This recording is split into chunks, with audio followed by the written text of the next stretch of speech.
CID విచారణకు MLA పాడి కౌశిక్ రెడ్డి కొండాపూర్ నుండి బయలుదేరారు. కాసేపట్లో సిఐడి కార్యాలయానికి చేరుకునున్నారు. అయితే తనపై ప్రభుత్వం కక్ష సాధింపు చర్యలకు పాల్పడుతోందని ఎమ్మెల్యే కౌశిక్ రెడ్డి ఆరోపించారు. తనకు నోటీసు ఇవ్వడం కాకుండా తన భార్యకు నోటీసు ఇవ్వడం ఏంటని ప్రశ్నించారు. ఫాల్స్ కేసు పెట్టారని, దీనిపై సిఐడి పోలీసుల్ని కూడా ప్రశ్నిస్తానని అన్నారు. విచారణకు హాజరైతా ఉన్నాం. ఇది పూర్తి ఫాల్స్ కేసు. నేను ఖచ్చితంగా అడిగి పోయి వాళ్ళని కూడా తప్పకుండా పోలీసు వాళ్ళని కూడా తప్పకుండా నేను కూడా ప్రశ్నిస్తా. నేను కూడా అడిగిన జవాబులు వాళ్ళు కూడా చెప్పాలా. ఇది పూర్తిగా అక్రమ కేసు. దీనికి సిఐడికి దీనికి సంబంధం ఏమున్నది? అసలు నా సతీమణికి నోటీసులు ఇవ్వాల్సినంత అవసరం ఏమున్నది? దీన్ని బట్టే ప్రజలందరూ కూడా అర్థం చేసుకోవచ్చు ఈ ప్రభుత్వం ఏ విధంగా నన్ను, నా కుటుంబ సభ్యుల్ని, మా బీఆర్ఎస్ పార్టీ కార్యకర్తలు అందరినీ కూడా ఏ విధంగా హరాస్మెంట్ చేస్తున్నారు అనేది మీకే స్వయంగా కనబడతా ఉన్నది. ఇలా అసలు మా బీఆర్ఎస్ పార్టీ కార్యకర్తలకు కూడా సిఐడి నోటీస్ ఇచ్చి పిలవాల్సినంత క్రైమ్ చేసింది ఏముందని చెప్పి నేను అడుగుతా ఉన్నాను. ఇక విచారణ అయిపోయిన తర్వాత తప్పకుండా మళ్ళీ వచ్చి డీటెయిల్ గా నేను కూడా మాట్లాడతా అని చెప్పి సందర్భంగా తెలియజేస్తాను. ఎమ్మెల్యే పాడి కౌశిక్ రెడ్డి విచారణకు సంబంధించి పూర్తి డీటెయిల్స్ మా కరెస్పాండెంట్ చందు అందిస్తారు. చందు, సింధు, ఇప్పటికే ఎమ్మెల్యే పాడి కౌశిక్ రెడ్డి అనే సతీమణి ఇద్దరు కూడా కొండాపూర్లోని తన నివాసం నుంచి వాళ్ళు సిఐడి ఆఫీస్కు బయలుదేరారు. మరి కాసేపట్లో లకడికాపులోని సిఐడి ఆఫీస్కు వాళ్ళు చేరుకుంటారు. ఇప్పటికే పాడి కౌశిక్ రెడ్డికి సిఐడి నోటీసులు ఇచ్చింది. ఈరోజు ఉదయం 11:30 గంటలకు విచారణకు హాజరు కావాలని కూడా నోటీసుల్లో పేర్కొంది. ముఖ్యంగా హుజురాబాద్లోని వీనవంకలో సమ్మక్క సారక్క జాతర సమయంలో కౌశిక్ రెడ్డి ఆయన కుటుంబ సభ్యులతో పాటు కొంతమంది ఆయన అనుచరులను తీసుకొని అక్కడ వెళ్లడాన్ని పోలీసులు అడ్డుకున్నారు. ఈ క్రమంలోనే అక్కడ పోలీసులకు కౌశిక్ రెడ్డికి మధ్య తీవ్ర వాగ్వాదం చోటు చేసుకుంది. పెద్ద ఎత్తున గొడవ జరిగింది. ఈ క్రమంలోనే కరీంనగర్ సిపి గౌస్ ఆలం ఉద్దేశించి కూడా కౌశిక్ రెడ్డి వివాదాస్పద వ్యాఖ్యలు చేశారంటూ కూడా ఇప్పటికే కేసు నమోదైంది. అదేవిధంగా పోలీసు విధులకు ఆటంకం కలిగించారనే కారణంగా కూడా కేసు నమోదైంది.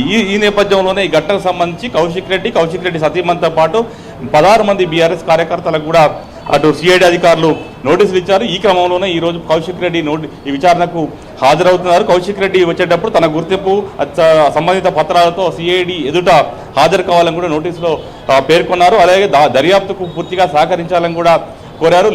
లేనిచో చట్టపరంగా ఖచ్చితంగా చర్యలు చేపడతామని కూడా చెప్పినటువంటి పరిస్థితి ఉంది. ఈ నేపథ్యంలో ఈరోజు విచారణకు ఆయన హాజరు కాబోతున్నారు. అయితే కౌశిక్ రెడ్డిని ఈరోజు ఎస్పీ అశోక్ కుమార్, డిఎస్పీ శ్రీనివాస్ రెడ్డి ఇద్దరు కూడా విచారించబోతున్నారు. ఇప్పటికే సిఐడి కార్యాలయానికి కౌశిక్ రెడ్డి తరపు న్యాయవాదులు విశ్వేశ్వరరావు, లలితారెడ్డి కూడా ఇక్కడికి చేరుకున్నారు. ముఖ్యంగా కౌశిక్ రెడ్డి విచారణకు వస్తుండటంతో పోలీసులు కూడా భారీగా సిఐడి కార్యాలయం వద్ద బందోబస్తును అయితే ఏర్పాటు చేశారు. ఇప్పటికే కౌశిక్ రెడ్డి ఈ అంశంపై కూడా స్పందించారు.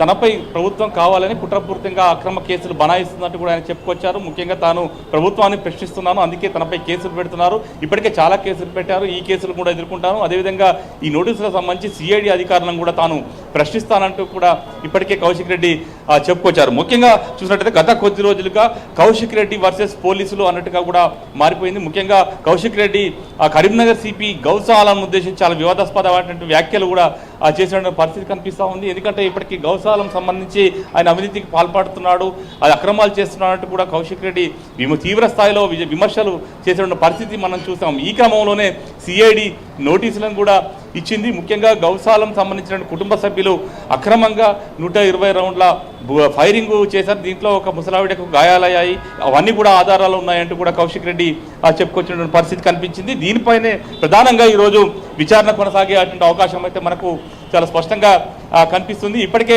కౌశిక్ రెడ్డి సంబంధించి చాలా కేసులు కూడా నమోదయ్యాయి. ఎందుకంటే అటు హుజురాబాద్ కావచ్చు, ఇక్కడ హైదరాబాద్లో కొండాపూర్ నివాసం వద్ద కూడా గతంలో కొన్ని ఘర్షణ కార్యక్రమాలు కూడా చోటు చేసుకున్న పరిస్థితుల్లో ఇప్పుడు ఏదైతే వీనవంక ఘటన కావచ్చు, పోలీసు విధులకు ఆటంకం కలిగించారన్న ఆరోపణలు కావచ్చు, అదేవిధంగా కరీంనగర్ సిపిని ఉద్దేశించి కౌశిక్ రెడ్డి చేసినటువంటి వ్యాఖ్యలు కావచ్చు, వీటన్నిటిపైన కూడా ఈరోజు విచారణ జరగబోతుంది. మరి విచారణలో ఏమేమి అంశాలు కౌశిక్ రెడ్డిని అడుగుతారు, కౌశిక్ రెడ్డి ఏం సమాధానాలు చెప్తారని మాత్రం చాలా ఆసక్తికరంగా అయితే మారింది. మరి కాసేపట్లో కౌశిక్ రెడ్డి సిఐడి కార్యాలయానికి అయితే చేరుకోబోతున్నారు. సింధు, కౌశిక్ రెడ్డి ఇంకో విషయం కూడా ప్రస్తావిస్తున్నారు. నాకు నోటీసులు ఇచ్చారు, ఓకే, నా భార్యకి ఎందుకు ఇచ్చారు అంటూ ఆయన ప్రస్తావించడం జరిగింది. సో దీనికి సంబంధించి డీటెయిల్స్ ఏంటి? ఆవిడకి ఇచ్చిన నోటీసులో ఎలాంటి అంశాలు ఉన్నాయి?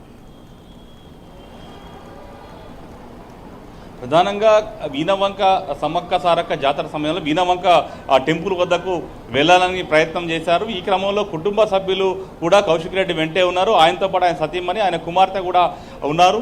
ఆయనతో పాటు మిగతా బీఆర్ఎస్ కార్యకర్తలు కూడా ఉన్నటువంటి పరిస్థితి. అయితే అక్కడికి వెళ్ళాలంటే ఓన్లీ కుటుంబ సభ్యులను మాత్రమే అనుమతిస్తామని కూడా పోలీసులు చెప్పారు. కానీ కౌశిక్ రెడ్డి తన అనుచరులతో వెళ్ళడానికి మాత్రం పోలీసులు అడ్డుకున్నారు. ఆ క్రమంలో అక్కడ కౌశిక్ రెడ్డి సతీమణి కూడా పోలీస్ విధులకు ఆటంకం కలిగించారు అనేటువంటి కోణంలోనే ఆమెకు కూడా నోటీసులు ఇచ్చినట్టుగా కూడా తెలుస్తుంది. అందులో భాగంగానే ఆమెను కూడా విచారణకు హాజరు కావాల్సిందిగా కూడా నోటీసులు ఇచ్చినట్టుగా కూడా ఇటు పోలీస్ వర్గాలు కూడా చెప్తా ఉన్నాయి. మొత్తంగా చూసినట్టయితే కౌశిక్ రెడ్డి దంపతులు అయితే ఈరోజు విచారణకు హాజరు కాబోతున్నారు. ఈ క్రమంలో అసలు ఎలాంటి ప్రశ్నలు సిఐడి కౌశిక్ రెడ్డిని అడుగుతుంది, ముఖ్యంగా ఆ కేసుకు సంబంధించిన అంశాలు అడుగుతుందా, లేకపోతే గౌస్ ఆలంపై చేసినటువంటి ఏదైతే వ్యాఖ్యలు ఉన్నాయో వాటికి సంబంధించినటువంటి అంశాలు అడుగుతుందా అనేది మాత్రం చూడాల్సి ఉంది. Sindhu. Right, thank you Chandu.